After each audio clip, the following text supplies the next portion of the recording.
श्री शिवाय नमस्तुभ्यम हर हर महादेव। देखिए दोस्तों, आज का यह वीडियो बहुत ही ज़्यादा खास होने वाला है। देखिए, हम सभी जानते हैं कि कल दिनांक 10 दिसंबर को रविवार के दिन मार्गशीर्ष मास के कृष्ण पक्ष की प्रदोष की बहुत ही पवित्र तिथि है। देखिए, कल बहुत ही शुभ योगों का निर्माण हो रहा है। कल स्वाति नक्षत्र, विशाखा नक्षत्र और सुकर्मा योग का बहुत ही शुभ संयोग बन रहा है। देखिए, हम सभी जानते हैं कि प्रदोष की तिथि भगवान शिव को और माता पार्वती को समर्पित होती है। तो भगवान शिव और माता पार्वती को प्रसन्न करने के लिए हमें बहुत ही चमत्कारी उपाय करने हैं। देखिए, आज के इस पूरे वीडियो में हम आपको 4 चमत्कारी उपाय बताने वाले हैं। पहला जो उपाय है, यदि आपके जीवन में तनाव बहुत ही अधिक रहता है, चिंताएं बहुत ही अधिक रहती हैं, यानी कि आपके घर में कोई भी ऐसा व्यक्ति है या फिर बच्चे हैं वो बहुत अधिक सोचते हैं, तो आपको पहला उपाय करना है। देखिए, दूसरा जो उपाय है विशेषकर धन की प्राप्ति के लिए है, कर्ज की मुक्ति के लिए है और व्यापार में वृद्धि के लिए है। तीसरा जो उपाय है, यदि आपके शरीर में किसी भी प्रकार का रोग है, बीमारी है, तो उसे दूर करने के लिए है। साथ ही साथ आपकी कोई भी इच्छा है तो उसे परिपूर्ण करने के लिए है। और चौथा जो उपाय है, विशेषकर आपको धन प्राप्ति के लिए करना है। मात्र 2 दीपक का यह चमत्कारी उपाय है। तो दोस्तों, आज की जो ये चारों उपाय हैं, पूज्य गुरुदेव पंडित प्रदीप जी मिश्रा की कथा को सुन करके और समझ करके ही आपको बहुत ही विस्तार से समझाने का प्रयास करेंगे। लेकिन उससे पहले वीडियो को लाइक करें, चैनल को सब्सक्राइब करें और कमेंट में श्री शिवाय नमस्तुभ्यम या फिर ओम नमः शिवाय जरूर लिखें। देखिए, सबसे पहला उपाय, जो लोग बहुत अधिक चिंता में रहते हैं, डिप्रेशन में रहते हैं, उन्हें यह उपाय करना चाहिए। देखिए, यह उपाय विशेषकर आप सुबह से लेकर के शाम तक किसी भी समय कर सकते हैं। लेकिन प्रदोष की तिथि पड़ी है, तो आप यदि ये उपाय प्रदोष काल के समय करेंगे तो बहुत ही सर्वोत्तम होगा। प्रदोष काल का समय सूर्यास्त से 45 मिनट पहले शुरू होता है और सूर्यास्त के 45 मिनट बाद तक रहता है। देखिए, इस उपाय के लिए सबसे पहले तो आपको मात्र एक प्यारी सी बेलपत्र लेनी है। बेलपत्र जो है वह कहीं से भी कटी फटी खंडित नहीं होनी चाहिए, इस बात का विशेष ध्यान रखें। बेलपत्र यदि नहीं मिल पाती हैं तो आप भगवान शिव के शिवलिंग पर चढ़ी हुई बेलपत्र को पुनः शुद्ध जल से धोकर के उपयोग कर सकते हैं। इसी के साथ में आपको एक चावल यानी कि अक्षत का दाना लेना है, जो कहीं से भी खंडित नहीं होना चाहिए। देखिए दोस्तों, अब आपको बहुत ही ध्यान से समझना है। देखिए, यदि आपके जीवन में दुर्भाग्य बहुत ही ज़्यादा है तो आपको पीला चंदन लेना है। यदि आपके जीवन में तेज की कमी है, यानी कि आप आलसी बहुत अधिक हैं, आपका किसी भी कार्य में मन नहीं लगता है, आप किसी भी कार्य को सोचते हैं और उस कार्य को केवल सोचने में ही रह जाते हैं और उस कार्य को आप कर ही नहीं पाते हैं, तो आपको लाल चंदन लेना होगा। या फिर यदि आपके जीवन में दुर्भाग्य बहुत ही अधिक बना है तो आपको शहद लेना है। शहद आपको मात्र 1 बूंद लेना है। देखिए, या तो आपको पीला चंदन लेना है या फिर आपको लाल चंदन लेना है या फिर आपको 1 बूंद शहद लेना है। तीनों में से केवल एक ही सामग्री आपको लेनी है। और इसी के साथ में आपको एक तांबे के पात्र के अंदर शुद्ध जल लेना है। देखिए, सबसे पहले तो आपको इन सभी सामग्रियों को लेकर के पहुंच जाना है भगवान शिव के मंदिर में। देखिए, सबसे पहले तो आपके पास जो 1 लोटा शुद्ध जल है उसे आपको धीरे धीरे भगवान शिव के शिवलिंग पर अर्पित कर देना है, श्री शिवाय नमस्तुभ्यम इस मंत्र का जाप करते हुए। अब दोस्तों, आपके पास जो बेलपत्र हैं, आप सभी को पता है बेलपत्र में 3 पत्तियां होती हैं और बेलपत्र की जो बीच वाली बड़ी पत्ती होती है और इसकी जो चिकनी साइड होती है, तो आपको अपने सीधे हाथ की चीटी उंगली की जो पास वाली उंगली होती है, अनामिका उंगली, उसमें आपको पीला चंदन लेना है। पीला चंदन ले रहे तो उसमें आपको थोड़ा सा जल डाल करके गीला करना है। तो पीले चंदन की एक बिंदी आपको बेलपत्र की बीच वाली बड़ी पत्ती पर लगा देनी है। पीले चंदन की बिंदी लगा रहे हैं तो आपको बृहस्पतिश्वर महादेव का स्मरण करना है। यदि आप लाल चंदन की बिंदी लगा रहे हैं तो आपको मंगलेश्वर महादेव का स्मरण करना है। यदि आप शहद की बिंदी लगा रहे हैं तो आपको सुरेश्वर महादेव का स्मरण करना है। देखिए, बिंदी जो आप लगाएंगे वो थोड़ी सी आपको बड़ी लगानी है। अब दोस्तों, आपके पास जो एक चावल का दाना है, आपकी जो भी मनोकामना है उसे आपको मन में सोचना है और यह जो चावल का दाना है, आपने जो बेलपत्र पर एक बिंदी लगाई है उसी के ऊपर आपको रख देना है, यानी कि चिपका देना है। सामने आपको दिखाया जा रहा है बेलपत्र पर एक बिंदी लगानी है, फिर उसी के ऊपर आपको एक चावल का दाना भी रख देना है।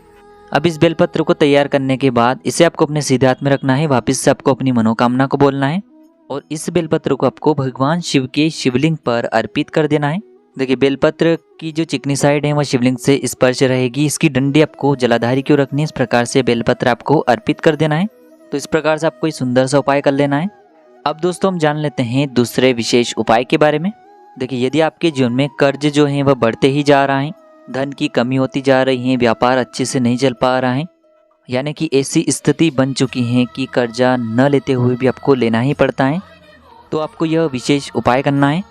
यदि आपका कोई भी कार्य अटक रहा है, परिपूर्ण नहीं हो पा रहा है, तब भी आपको ये उपाय अवश्य ही करना है। देखिए, इस उपाय के लिए भी आपको मात्र 1 लोटा शुद्ध जल लेना है तांबे के पात्र के अंदर। अब देखिए दोस्तों, इसी के साथ में आपको एक बेलपत्र लेनी है, एक शमी पत्र लेना है, इसी के साथ में आपको एक हरा मूंग लेना है, और रवि प्रदोष है तो आपको एक गुड़ का टुकड़ा भी लेना है। ध्यान रखें दोस्तों, बेलपत्र और हरा मूंग जो है वह कहीं से भी खंडित नहीं होने चाहिए। इस बात का आपको एक विशेष प्रकार से ध्यान रखना है। अब दोस्तों, आपको ये सभी सामग्रियां लेकर के सीधे पहुंच जाना है भगवान शिव के मंदिर में। यह उपाय भी आप सुबह से लेकर के शाम तक किसी भी समय कर सकते हैं। देखिए, सबसे पहले तो आपके पास जो एक गुड़ का टुकड़ा है, एक शमी पत्र है, एक बेलपत्र है और एक हरा मूंग है, तो इन सभी को आपको उस जल के पात्र के अंदर डाल देना है। अब यह जल का पात्र आपको भगवान शिव के शिवलिंग पर अर्पित कर देना है। रविवार की इस प्रदोष पर सूरेश्वर महादेव का मन में स्मरण करते हुए, और आपको श्री शिवाय नमस्तुभ्यम इस मंत्र का जाप करते रहना है। देखिए, सूरेश्वर महादेव आपके जीवन से सारे अंधकार को दूर कर देते हैं, और इस उपाय में गुड़ का प्रयोग करने से गुड़ जो है हमारे जीवन के अंधकार को दूर करता है और हमारे जीवन को तेजस्वी बनाता है। तो इस प्रकार से आपको ये सुंदर सा उपाय भी कर लेना है अपने कर्ज की समस्या को दूर करने के लिए। अब दोस्तों, हम जान लेते हैं तीसरे विशेष उपाय के बारे में। यदि आपके शरीर में किसी भी प्रकार का रोग है जो कई दिनों से समाप्त ही नहीं हो पा रहा है, तो आपको ये चमत्कारी उपाय अवश्य करना है। देखिए, यह जो उपाय है विशेषकर प्रदोष के दिन ही किया जाता है, तो रविवार की प्रदोष है, बहुत ही शुभ संयोग है। देखिए, इस उपाय के लिए आपको मात्र एक तांबे के पात्र के अंदर शुद्ध जल लेना है अपने घर से। इसी के साथ में आपको दुर्वा घास लेनी है। आपको दुर्वा घास 7 यानी कि 7 लेनी है। दुर्वा घास आपको किसी भी गार्डन में या फिर मैदान में आसानी से प्राप्त हो जाएगी। इसी के साथ में आपको 5 बेलपत्रियाँ भी लेनी होगी। देखिए, पांचों बेलपत्रियाँ जो हैं वह कैसे भी खंडित नहीं होनी चाहिए, इस बात का ध्यान रखें। और यदि बेलपत्र नहीं मिल पाती हैं तो आप शिवलिंग पर चढ़ी हुई बेलपत्र को भी पुनः शुद्ध जल से धोकर के उपयोग कर सकते हैं। देखिए, यह उपाय भी आप सुबह से लेकर के शाम तक किसी भी समय कर सकते हैं। अब इन सभी सामग्रियों को लेकर के आपको भगवान शिव के मंदिर में पहुंचना है। देखिए, सबसे पहले तो आपके पास जो एक तांबे के पात्र के अंदर जल है उसे आपको धीरे धीरे भगवान शिव की शिवलिंग पर अर्पित कर देना है, श्री शिवाय नमस्तुभ्यम इस मंत्र का जाप करते हुए। अब देखिए, आपके पास जो 7 दुर्वा हैं उनके पीछे आपको 5 बेलपत्रियाँ रखनी है। सामने आपको दिखाया जा रहा है, आगे आपको 7 दुर्वा घास रखनी है और 5 बेलपत्रियाँ उनके पीछे रखनी है। इन दोनों को एक साथ पकड़ना है। इसके बाद आपको लकुलेश महादेव, सामने आपको स्क्रीन पर दिख जाएगा, लकुलेश महादेव का आपको स्मरण करना है। और यह जो दुर्वा घास है और बेलपत्रियाँ हैं इन्हें एक साथ आपको भगवान शिव के शिवलिंग पर अर्पित कर देनी है। देखिए, बेलपत्र और दुर्वा घास की जो डंडी है वह जलाधारी की ओर रखनी है, इस प्रकार से आपको समर्पित कर देनी है। तो इस प्रकार से आपको लकुलेश महादेव का स्मरण करते हुए यह सुंदर सा उपाय करना है। आपका जो भी रोग है उसका आपको मन में स्मरण करना है। आपको प्रार्थना करनी है कि हमारे शरीर में जो रोग उत्पन्न हुआ है इसे आप समाप्त करें, और इस प्रकार से आपको ये सुंदर सा उपाय कर लेना है। अब दोस्तों, हम जान लेते हैं चौथे विशेष और चमत्कारी उपाय के बारे में। देखिए, यदि आपको लगता है कि आपने 16 सोमवार किए हैं या फिर आपने सोमवार के व्रत किए हैं, पशुपतिनाथ व्रत तक आपने किए हैं, आपने भोलेनाथ के सारे व्रत किए हैं, लेकिन फिर भी भोलेनाथ की कृपा आपके ऊपर बरस नहीं रही है, भोलेनाथ आपके ऊपर प्रसन्न नहीं हो पा रहे हैं, तो आपको बहुत ही सुंदर सा उपाय करना है। देखिए, ये उपाय आपको प्रदोष के दिन ही करना है और साथ ही साथ प्रदोष काल के समय में ही आपको इस उपाय को करना होगा, यानी कि सूर्यास्त के बाद ही आपको इस उपाय को करना है। देखिए, ये बहुत ही सुंदर सा उपाय है। इस उपाय के लिए आपको 2 दीपक लेने हैं। दोनों दीपक आप आटे के भी ले सकते हैं, दोनों ही दीपक आप मिट्टी के भी ले सकते हैं। देखिए, एक दीपक के अंदर आपको लंबी बाती का प्रयोग करना है और एक दीपक में आपको गोल बाती का प्रयोग करना है। दोनों ही दीपक में आपको शुद्ध घी का प्रयोग करना है। तो 2 दीपक आपको प्रदोष काल के समय में तैयार कर लेने हैं। अब देखिए दोस्तों, आपके पास जो लंबी बाती वाला दीपक है उसे आपको प्रदोष काल के समय में अपने घर के मुख्य द्वार के वहाँ पर सीधे तरफ आपको यह दीपक प्रज्वलित कर देना है। यानी कि जब भी हम दरवाजे में प्रवेश करते हैं तो आपके सीधे तरफ आपको ये दीपक प्रज्वलित करना है और दीपक की बाती का मुख दरवाजे के बाहर की तरफ रहेगा। सामने आपको दिखाया जा रहा है, इसी प्रकार से आपको यह पहला दीपक प्रज्वलित करना है। विशेषकर माता लक्ष्मी के आह्वान के लिए ये दीपक है। और दूसरा जो दीपक है गोल बाती वाला, इसे आपको भगवान शिव के मंदिर में लेकर के जाना है और शिवलिंग के पास में आपको इस दीपक को प्रज्वलित कर देना है। ये उपाय करने से महादेव की कृपा आपको अपने जीवन में प्राप्त होती है और आपके घर से जो सारी समस्याएं हैं वह दूर हो जाती हैं।